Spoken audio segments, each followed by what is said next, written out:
नमस्कार दोस्तों, एक बार फिर से आपका स्वागत है आशा एकेडमी के इस यूट्यूब चैनल पर।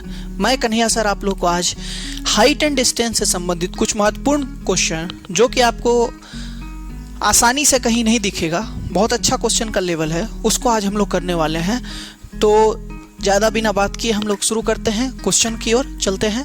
तो पहला क्वेश्चन आपके स्क्रीन पर आ रहा होगा, आप देख रहे होंगे। क्वेश्चन में कहा जा रहा है कि समान दिशा से आते हुए दो जहाज किसी प्रकाश स्तंभ के शिखर पर 30 डिग्री तथा 15 डिग्री के उन्नयन कोण बनाते हैं। ठीक है, 30 डिग्री तथा 15 डिग्री का उन्नयन कोण बनाते हैं। यदि दोनों जहाजों के बीच 48 मीटर की दूरी है तो प्रकाश स्तंभ की ऊंचाई क्या है? गौर से पहले क्वेश्चन को समझिए। कहा जा रहा है कि समान दिशा से आते हुए दो जहाज, मतलब जहाज जो है एक ही दिशा से आ रहा है। कहा जा रहा है कि शिखर पर 30 डिग्री और 15 डिग्री का उन्नयन कोण बनाया जाता है। आपको हम बताए थे उन्नयन कोण क्या होता है, एंगल ऑफ एलिवेशन और एंगल ऑफ डिप्रिसिएशन। तो आइए आगे, यदि दोनों जहाजों के बीच 48 मीटर की दूरी है तो प्रकाश स्तंभ की ऊंचाई ज्ञात करने के लिए कहा जा रहा है। तो चलिए देखा जाता है। जैसे देखिए क्वेश्चन आपको स्क्रीन पर दिख रहा होगा, तो अब क्वेश्चन को हटा दिया जाता है। कहा जा रहा है कि एक प्रकाश स्तंभ है, ठीक है, इसके दोनों ओर मतलब एक है यहां पे और एक है यहां पे। इस दो जगह से मतलब एक ही साइड से दो जहाज आ रही है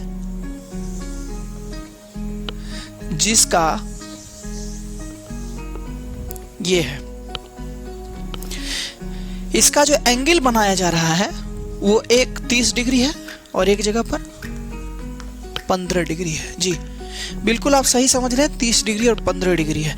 देखिए ये क्वेश्चन आपके लिए बहुत टफ नहीं होगा, आपको हम पहले भी बता चुके हैं। इससे पिछले वाले वीडियो में जब प्रैक्टिस करवाए थे तो ऐसा क्वेश्चन आता था, लेकिन सवाल क्या था ना कि वहाँ 30 डिग्री, 45 डिग्री, 60 डिग्री, 90 डिग्री इस तरह से आता है जिसका वैल्यू आपको पता होता है और आप निकाल लेते हैं। लेकिन यहाँ पर क्या है ना, 15 डिग्री, आपको 15 डिग्री आसानी से आपको वैल्यू नहीं मिलने वाला है। ये जो 11th 12th में पढ़े होंगे उन्हीं को 15 डिग्री का वैल्यू याद होगा। तो यहाँ वैल्यू थोड़ा सा टफ रहता है, 15 डिग्री, 7.5 डिग्री, ये सबका याद रखना। तो हम लोग वैल्यू याद रख के नहीं करेंगे, यहाँ पर कुछ और दिमाग लगाएंगे। कैसे करेंगे उसको देखिए। ये 15 डिग्री है, ठीक है, ये क्या है 15 डिग्री है। कह रहा है दो बिंदु है, 48 मीटर की दूरी पर स्थित है। तो 48 मीटर की दूरी पर ये दोनों स्थित है। ये आपका दूरी जो है 48 मीटर है। तो हम लोग एक थ्योरम जानते हैं, किसी भी त्रिभुज में बाह्य कोण जो होता है उसके अपोजिट दो गो जो इंटीरियर कोण है, अंतः कोण जो है उसके सम के बराबर होता है, मतलब योग के बराबर होता है। तब जरा गौर कीजिए कि अगर ये 30 है और ये कोण, ये और ये कोण दोनों जुट करके हमको 30 होना है, तो आप खुद बताइए कि इस कोण का वैल्यू क्या होगा। फिर से हम बोल रहे हैं, जरा गौर से समझिएगा कि एक थ्योरम होता है त्रिभुज का कि किसी भी अंतः कोण का जो होता है, दो गो अंतः कोण का जो सम होगा वो उसके अपोजिट बाह्य कोण के बराबर होगा। मतलब कि यह जो बाह्य कोण है वो इस कोण और इस कोण के योग के बराबर होगा। तो सोचिए कि अगर ये 15 है तो ये कितना होगा ताकि 30 हो जाएगा। तो इसको भी हमको 15 डिग्री करना होगा, यानी ये 15 डिग्री और ये 15 डिग्री दोनों जो हो गया 15 डिग्री हो गया। और हमको ये भी पता है कि अगर ये कोण और ये कोण अगर आपस में बराबर है तो उसके आमने सामने का भुजा भी क्या होगा, बराबर होगा। जैसे ये कोण बराबर है तो इसके सामने का भुजा ये और इसके सामने का भुजा ये दोनों बराबर होगा। तो आप जरा बताइए कि ये अगर 48 मीटर है तो ये इसके सामने का भी ये भी 48 मीटर होगा कि नहीं होगा? होगा, बिल्कुल होगा। तो जरा बताइए कि ये 48 मीटर हमारे पास आ गया। अब देखिए अब हमारे पास क्या है, ये 30 डिग्री। अब हम लोग इस ट्रायंगल में आ गए। अगर इस ट्रायंगल को अगर हम अलग से लिख के अगर हम आपको बताने की कोशिश करें तो इसका 48 मीटर है, ये 30 डिग्री है। अब आपको पूछा क्या जा रहा है, लाइट, इसका लंबाई पूछा जा रहा है। इसको क्या बोला गया था, दो जहाज किसी प्रकाश स्तंभ, मतलब इस प्रकाश स्तंभ का। तो आप जरा बताइए कि 30 डिग्री का वैल्यू हम लोग क्या जानते हैं, tan थीटा में 1/√3, मतलब ये 1 होगा, ये √3 होगा, ये √3 होगा और ये कितना होगा 2 होगा। ट्रिपलेट आप लोग को पता होगा। तो आप खुद बताइए कि ये √3, ये 1, ये 2 और 2 का वैल्यू यहाँ 48 हम लोग निकाल चुके हैं with the help of this figure. तो आप जरा बताइए कि 2 का वैल्यू अगर 48 है तो 1 का वैल्यू कितना होगा? 24 मीटर होगा। और यही तो आपको निकालने के लिए कहा गया था कि प्रकाश स्तंभ की ऊंचाई आप लोग को बतानी है। तो ये आपका कितना आ गया, 24 मीटर हो गया। मेरा कहने का यह मतलब है कि जब आपको एंगल नहीं पता होना तो कुछ दूसरा रास्ता उपाय करना होगा, क्योंकि ये जो आपका क्वेश्चन है वो साधारणतः मेंस लेवल में ही पूछा जाता है। और हम आपको ये भी बता रहे हैं मेंस का जो हम लोग 2 वीडियो देखने वाले हैं क्वेश्चन का सिर्फ, चूंकि हम आपको कॉन्सेप्ट बताए हैं और बहुत सारे लोगों का ऐसा कहना था पिछले वीडियो में कि सर कॉन्सेप्ट तो समझ में आ रहा है लेकिन कुछ प्रैक्टिस होना जरूरी है। तो अभी जो है ये वीडियो और इसके बाद का जो वीडियो एक और आने वाला है ना, वो इससे भी लेवल हम ऊपर जाने वाले हैं। तो पहले इसको हम लोग देखेंगे, इसके बाद अब हम लोग दूसरे क्वेश्चन पर आएंगे।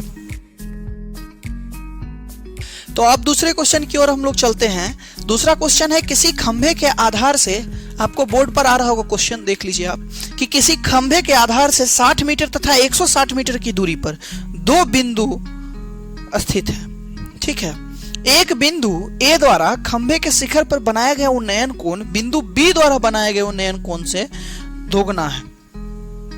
बिंदु बी द्वारा बनाए गए उन्नयन कोण से दोगुना है। तो जरा देखिए कि एक खंभा है, क्वेश्चन को अब हटा लिया जाए। एक खंभा है, ठीक है, एक खंभा है, इसमें क्या है, एक ही ओर एक बिंदु है ए और यह बी। तो इसका जो उन्नयन कोण यहां पर बन रहा है और जो यहां पर बन रहा है, तो ये जो भी उन्नयन कोण बन रहा है, यह जो कोण है उसका डबल है, 2 थीटा है। क्या है, डबल है, 2 थीटा है।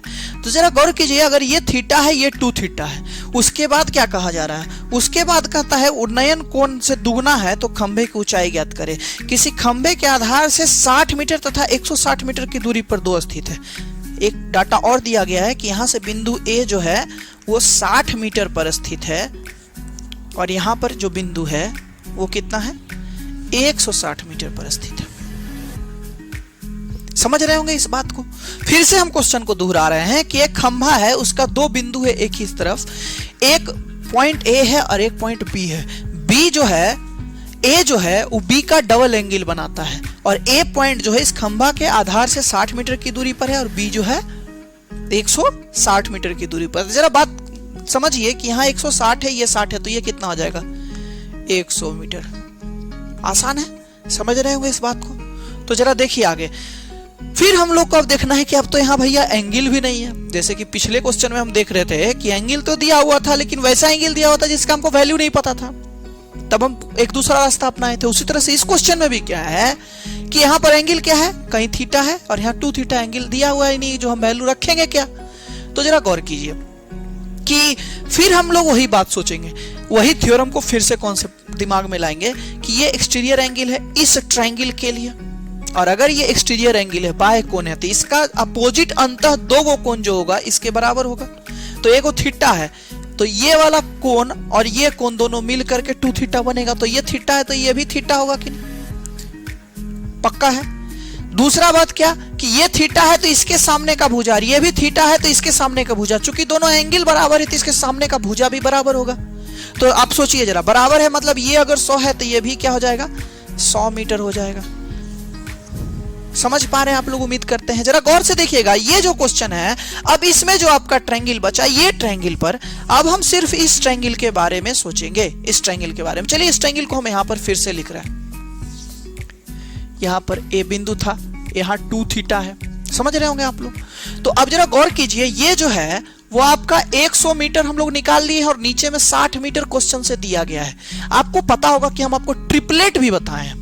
ट्रिपलेट क्या होता है, ट्रिपलेट वैसे 3 संख्या का समूह होता है, वैसे 3 संख्या का समूह होता है जो कि पाइथागोरस थ्योरम को फॉलो करता है। और ट्रिपलेट में हम आपको बताए थे कि एक ट्रिपलेट होता है 3, 4, 5। 3, 4, 5 ट्रिपलेट जो है इसका मल्टीपल भी अपने आप में ट्रिपलेट होता है। कोई भी ट्रिपलेट का मल्टीपल अपने आप में ट्रिपलेट होता है। तो हमारा यह कहना है कि आप यहां देखिए कि ये अगर 3 है, देखिए 20 गुना, ये 5 का 20 गुना, तो यहां 4 का 20 गुना होगा 80 मीटर। ये आंसर हो गया, यही लाइट का खोज रहा था। अगर आपको ट्रिपलेट की कॉन्सेप्ट नहीं समझ में आ रही है, अगर आपको लग रहा है कि नहीं ट्रिपलेट सर हम नहीं समझे, तो आप यहां पर यह भी सोच सकते हैं कि यहां 100 मीटर है, यहां 60 मीटर है। आपको पाइथागोरस थ्योरम जरूर आता होगा। तो पाइथागोरस थ्योरम को हम लोग समझते हैं इस ट्रायंगल में, ये बी होगा, ये पी होगा, ये h होगा। तो p का स्क्वायर प्लस b का स्क्वायर बराबर h का स्क्वायर होता है, और ये भी हमको निकालना किसका है, p। तो p बराबर क्या होगा, h का स्क्वायर माइनस b का स्क्वायर का रूट अंडर। समझ पा रहे होंगे आप लोग? तो जरा गौर कीजिएगा, h का वैल्यू हमारा यहां दिया हुआ है 100, h का वैल्यू हमारा दिया गया है 100 का स्क्वायर माइनस 60 का स्क्वायर। अब इसको आप इधर लिख देखिए, तो p का वैल्यू क्या हो जाएगा, 10,000 माइनस 3600 का रूट अंडर, और फिर इसी p को अगर हम इधर आते हैं तो इसमें क्या हो जाएगा, p बराबर आ जाएगा आपका 6400, और इस p का वैल्यू अगर 6400 का रूट अंडर अगर हम निकालेंगे तो 80 आ जाएगा। मतलब जो हम p का वैल्यू निकालना चाह रहे थे तो 80 मीटर आया। तो हम इतना लंबा पाइथागोरस थ्योरम करके कर सकते हैं या ट्रिपलेट करके कर सकते हैं, हमारे पास दोनों रास्ता है। तो ट्रिपलेट हम बार बार बताते हैं, ट्रिपलेट से कीजिए 2 सेकंड में आपका बन जाएगा ये। तो ये था आपका दूसरा नंबर क्वेश्चन। अब हम लोग इसके बाद आते हैं तीसरे नंबर क्वेश्चन पर। चलिए उतारिए इसको। चलिए, तो ये हमारे बीच में तीसरा नंबर क्वेश्चन है। इस क्वेश्चन को बहुत सारे स्टूडेंट लोग बोले थे कि सर ये क्वेश्चन बताइए हवाई जहाज वाला सर।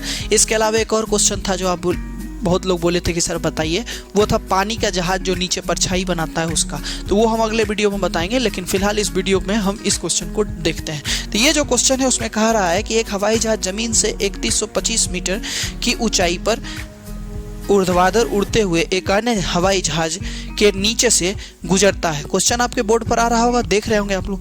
गुजरता है, इसी समय जमीन के एक अन्य बिंदु से ऊपर उड़ते हुए पहले जहाज तथा उनके नीचे वाले अन्य हवाई जहाज को का उन्नयन कोण क्रमशः 30 डिग्री तथा 60 डिग्री है। दोनों हवाई जहाज के मध्य कितनी दूरी है? जरा गौर कीजिए, एक हवाई जहाज है यहाँ पर और एक और हवाई जहाज है यहाँ पर, ठीक है।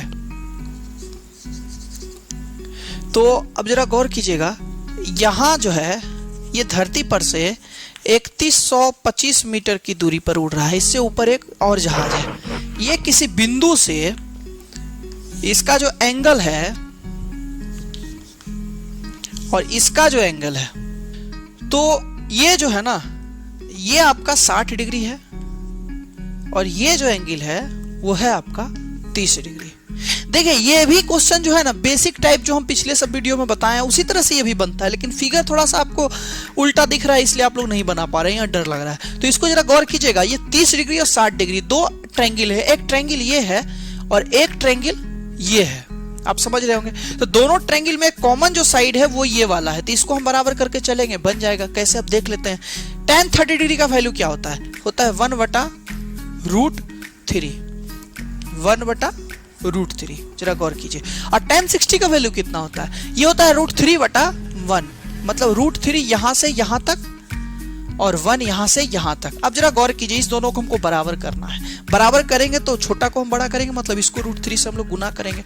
अगर हम इसको √3 से गुना किए तो आप जरा बताइए, इसको भी हमको √3 से गुना करना होगा। रेशियो है, दोनों बराबर करना है। पिछले सारे वीडियो में हम यही सब काम करके आए हैं। तो देखिए, इसको भी जब हम √3 से गुना करेंगे तो ये कितना हो जाएगा? 3 हो जाएगा। मतलब कि यहां से यहां तक का दूरी 3125 मीटर है और यहां से यहां तक का दूरी 1 है और यहां से यहां तक का दूरी 3 है। मतलब यहां से यहां तक का दूरी कितना हो जाएगा? 2 हो जाएगा। और ये तो हम अपने हिसाब से निकाले। क्वेश्चन के हिसाब से अगर देखें तो इस एक का वैल्यू 3125 है, तो आप ही बताइए ना, इस 2 का वैल्यू कितना होगा? 6550 मीटर होगा। ये है आपका आंसर, इस क्वेश्चन का आंसर ये होगा। तो आप लोग समझ पा रहे होंगे ये क्वेश्चन क्या कह रहा है, कैसे बनाना है। डरना बिल्कुल भी नहीं है, आपका कॉन्सेप्ट वही है, बस थोड़ा सा आपको अपना कॉमन सेंस का भी इस्तेमाल करते रहना पड़ेगा। चलिए ठीक है, इसके बाद हम लोग नेक्स्ट क्वेश्चन में आते हैं। चलिए अब हम लोग चौथे नंबर क्वेश्चन पर आते हैं। ये बहुत ही अच्छा क्वेश्चन है, बहुत शानदार क्वेश्चन है, जरा गौर से समझिएगा। क्वेश्चन है आपके बीच में कि एक व्यक्ति किसी पहाड़ के आधार पर खड़ा होकर इसके शिखर का उन्नयन कोण 45 डिग्री पाता है। पहाड़ के आधार पर खड़ा होकर इसके शिखर का उन्नयन कोण 45 डिग्री पाता है। अच्छा, अब ये देखिए, एक कोई भी पहाड़ है, ये समझते हैं। एक कोई भी पहाड़ है, उसके आधार से कोई एक व्यक्ति खड़ा है कहीं पर, ठीक है। इसका जो उन्नयन कोण यहां तक बन रहा है, ये बन रहा है आपका 45 डिग्री। समझ में आ रहा होगा, ये आपका बन रहा है 45 डिग्री। इसके बाद क्या कहता है, शिखर की ओर 30 डिग्री के कोण पर 1000 मीटर चलने के पश्चात, शिखर किधर है, शिखर इधर है, तो इधर हम लोग जाएंगे, लेकिन एंगल 45 डिग्री नहीं कर रहा है, एंगल कर रहा है आपको 30 डिग्री चलना है। मतलब कि जो यहां से आदमी जो चलना शुरू किया शिखर की ओर, पहाड़ पर जो चढ़ना शुरू कर रहा है, तो वो है 30 डिग्री के कोण पर। यहां पर एंगल कितना है, 30 डिग्री है। और कहता है 1000 मीटर चला, ठीक है, 1000 मीटर चला, तो 1000 मीटर चलने के पश्चात उन्नयन कोण बदलकर 60 डिग्री हो जाता है। मतलब 30 डिग्री पर 1000 मीटर जैसे चढ़ा, तो उसके बाद क्या हो जाता है, ये उन्नयन कोण जो है इसका, मतलब जो ये कोण यहां पर बना, वो बदल करके कितना हो गया, 60 डिग्री हो गया। समझ में आ रहा है फिगर? एक बार फिर से समझ लीजिए इसको, बहुत ही अच्छा क्वेश्चन है कि एक पहाड़ है, उसका आधार पर एक आदमी खड़ा है जिसका 45 डिग्री कोण बन रहा है, और ये जो 45 डिग्री कोण है ऊपर से मतलब नीचे से उन्नयन कोण उसका बन रहा है। अब इसको क्या कह रहा है कि 30 डिग्री के कोण पर 1000 मीटर पहाड़ पर चढ़ाई पर चढ़ा गया, और जहां पहुंचा उसके बाद पहाड़ का जो है स्लोप जो है 60 डिग्री रहता है। कितना रहता है, 60 डिग्री रहता है। चलिए देखिए आगे क्या कहता है। तो पूछता है कि पहाड़ की ऊंचाई क्या होगी, पहाड़ की ऊंचाई क्या होगी। जरा आप ये बताइए, 30 डिग्री है, ये अपने आप में एक ट्रायंगल बना रहा है, ये अपने आप में एक ट्रायंगल बना रहा है। तो ये जो ट्रायंगल है 30 डिग्री है, तो 30 डिग्री क्या होता है, tan 30 डिग्री का वैल्यू क्या होता है, tan 30 डिग्री का वैल्यू होता है 1/√3। तो ये कितना हो जाएगा, 2 हो जाएगा। समझ में आ रहा है? उसी तरह से अगर आप 60 डिग्री पर गौर कीजिएगा, तो ये कितना हो जाएगा, √3/1। मतलब यहां से यहां तक का वैल्यू √3, तो ये 1 है। तो आप खुद सोच सकते हैं कि यहां से यहां का अगर 1 होगा, तो ये भी कितना होगा, 1 होगा। पक्का? तो आप जरा बताइए, यहां 2 है, हमारे हिसाब से इसका लंबाई 2 आया, इसका 1 आया, इस टोटल के पहाड़ की ऊंचाई जो है √3 + 1 आई। लेकिन अब जरा गौर कीजिए, हमारे हिसाब से 2 आया, लेकिन क्वेश्चन के हिसाब से इसकी जो लंबाई है, इसकी जो दूरी दी गई है, वो 1000 मीटर है। मतलब कहने का ये कि 2 का वैल्यू कह रहा है कि 1000 मीटर, 2 का वैल्यू यहां से हम निकाल रहे हैं 1000 मीटर, तो 1 का वैल्यू 500 मीटर। तो √3 का वैल्यू कितना होगा, 500 √3 मीटर। समझ पा रहे होंगे आप लोग?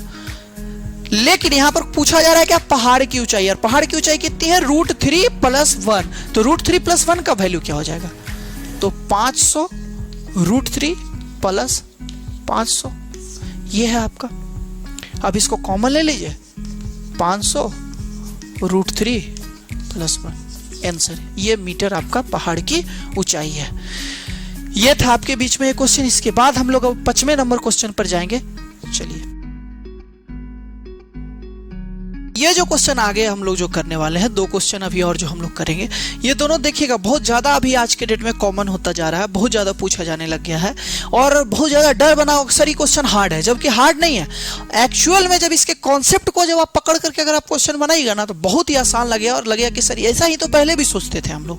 तो देखिए क्वेश्चन क्या है, बोर्ड पर आप लोग देखिए। क्वेश्चन है कि जमीन की एक बिंदु से टावर के शिखर का उन्नयन कोण इस प्रकार है कि tan A = 8/15 है।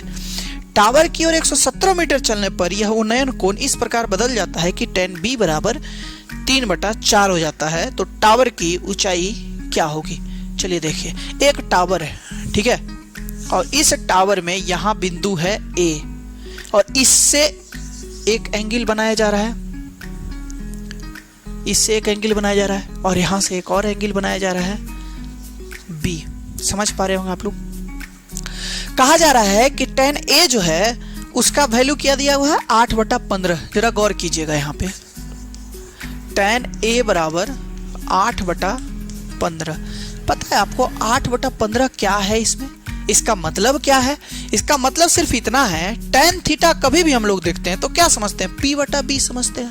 समझते हैं कि नहीं समझते हैं? tan थीटा का भी वैल्यू वही होगा, उसी तरह से इसमें भी वही होगा। हम लोग डर रहे हैं कि सर अरे ये तो वैल्यू नहीं दिया हुआ है, तो एंगल नहीं दिया हुआ है, सर ये कैसे होगा? नहीं, ये भी उसी तरह से सोचना है। 8/15 मतलब P का वैल्यू 8 और B का वैल्यू कितना हो जाएगा 15। तो जरा सोचिए कि अगर इसको थोड़ा सा इधर करते हैं हम, बराबर 8/15, तो इसका वैल्यू हम माने 8 और इसका वैल्यू कितना आ गया 15, 8/15। दूसरा में क्या कह रहा है, आगे जब बढ़िएगा तो आगे कहता है 117 मीटर चलने पर यह उन्नयन कोण इस प्रकार बदल जाता है कि tan b का वैल्यू 3/4 हो जाता है। मतलब 117 मीटर चला गया, 117 मीटर चला गया, तब उन्नयन कोण बदल करके क्या हो जाता है, tan b बराबर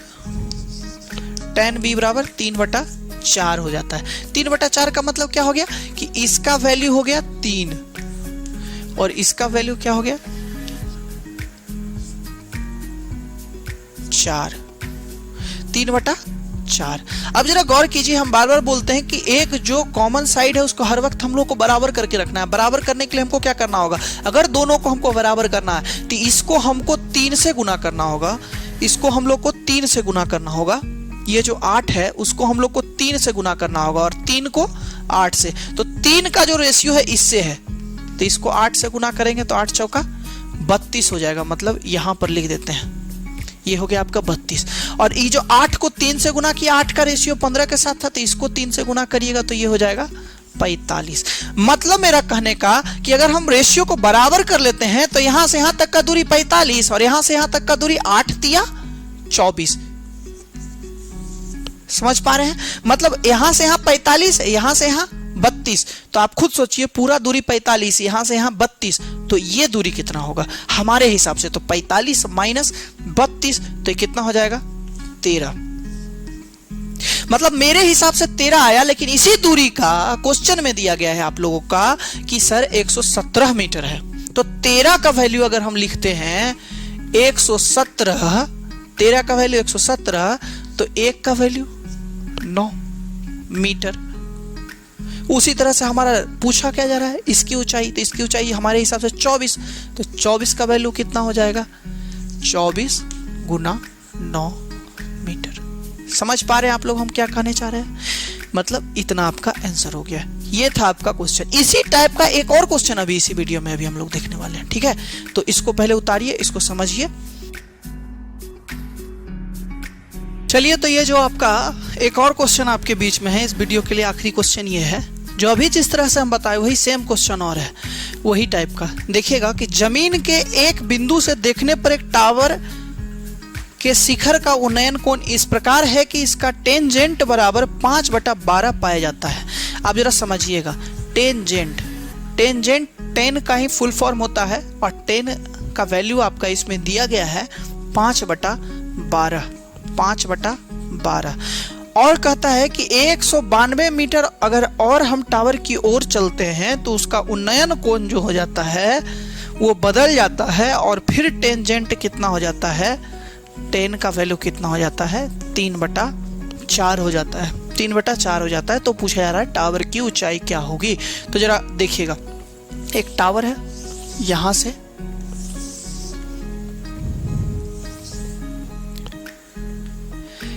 से जो हमारा है इस एंगल का वैल्यू कह रहा है 5/12, मतलब ये 5 और ये 12, ठीक है। उसी तरह से कहता है कि कितना मीटर चल रहा है 192 मीटर, 192 मीटर। अगर हम यहाँ 192 मीटर अगर हम और इधर चले तो यहाँ का जो एंगल है वो 3/4 हो जाता है। तो 3/4 का मतलब ये 3 हो जाएगा और ये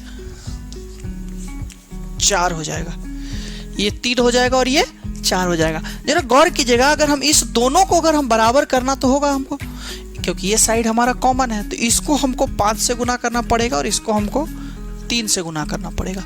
तो जो इसको हम 5 से गुना कर रहे हैं तो 3/4 का रेशियो है आपस में, तो इसको भी हमको 5 से गुना करना पड़ेगा। उसी तरह से 5 को 3 से गुना कर रहे हैं तो 12 को भी हमको 3 से गुना करना पड़ेगा। अब हमारा बराबर हुआ। अब देखते हैं कितना होता है, 5 तिया 15, मतलब इसका जो है 15 है, यहां से यहां 5 चौका 20, इसका जो है 20 और इसका 12 तिया 36, मतलब यहां से यहां तक का जो है वो 36 है। मतलब यहां से यहां तक का दूरी 36 निकाले, यहां से यहां 20 निकाले, यहां से यहां 15 निकाले। सोचिए यहां से यहां का क्या होगा, यहां से यहां 36, यहां से यहां 20, तो यहां से यहां 16, मतलब यहां से यहां तक का दूरी कितना हो जाएगा 16। बस क्वेश्चन हमारा बन गया, हमारे हिसाब से 16, क्वेश्चन के हिसाब से 192 मीटर। तो एक का वैल्यू कितना होगा, उसी तरह से अगर आपका निकालने के लिए क्या कहा जा रहा है, निकालने कहा जा रहा है आपका कि टावर की ऊंचाई ज्ञात करें, टावर की ऊंचाई ज्ञात करें। टावर की ऊंचाई कितना है 15, तो 15 का वैल्यू, एक का वैल्यू कितना हो जाएगा 12, तो 15 का वैल्यू कितना हो जाएगा 12 गुना 15। समझ पा रहे हैं हम लोग क्या कहने का कोशिश है, 180 मीटर इसका आंसर, मतलब यह है टावर की ऊंचाई। मतलब यह भी वही चीज है, बस थीटा की जगह पर यहाँ क्या है डिजिट का इस्तेमाल किया गया है, आपको डरने की आवश्यकता नहीं है। चलिए ठीक है, इसके बाद जो हम लोग अगला वीडियो लेकर के आने वाले हैं उसमें बहुत ही शानदार क्वेश्चन होगा, आपको खुद समझ में आएगा सर ऐसा क्वेश्चन हम सही में नहीं देखें कहीं। ठीक है, तो आज के लिए हम लोग इतना ही रहने देते हैं, आप लोग पढ़ते रहिए और कोशिश होगा ज्यादा से ज्यादा आप लोग का लॉकडाउन में भी ज्यादा से ज्यादा वीडियो दे पाए। और आखिरी मैसेज यही आप लोग को हम करना चाह रहे हैं कि देखिए अपने आप को अब हैबिचुअल बना लीजिए पढ़ाई को लेकर के, कि अभी ये लॉकडाउन जो है ना वो चलने वाला है, आप इतनी आसानी से मत समझिए। अभी तो पार्टी शुरू हुआ है हम लोग के एरिया में, बिहार झारखंड जहाँ भी हम लोग हैं, तो अभी तो पार्टी शुरू हुई है, इसलिए अभी इसको तुरंत मत सोचिए कि ये जाने वाला है। तो हम लोग का अपना जो काम है, मूलभूत जो जरूरत है पढ़ाई है, ये आपको हर हमेशा अपने हिसाब से कंटिन्यू रखना पड़ेगा। अब 3-4 महीना से सुन रहे थे कि अब हट जाएगा, अब हट जाएगा, नहीं हटेगा। हमारा ऐसा जो कैलकुलेशन है, हमारा जो ऐसा सोचना है, और हमको जिस सोर्स से हमको जो पता चल रहा है, हमको लगता है कोचिंग स्कूल्स जो है 22 मार्च के बाद ही खुलने वाली है। तो देखिए अब क्या होता है, अगर कुछ बढ़िया वैक्सीन वगैरह आ गया तो पहले होगा। चलिए कोई बात नहीं, अब इसको रिवाइज कर लीजिएगा। हाइट एंड डिस्टेंस का एक और आखिरी एक और पार्ट आएगा आपका जिसमें क्वेश्चन रहेगा, उसके बाद हाइट एंड डिस्टेंस का कॉन्सेप्ट के साथ साथ क्वेश्चन सारा खत्म हो जाएगा। इसके बाद हम लोग अलजेब्रा का लाएंगे, एडवांस में ही हम लोग अलजेब्रा का लाने वाले हैं। चलिए ठीक है, तो आज के लिए इतना ही, धन्यवाद।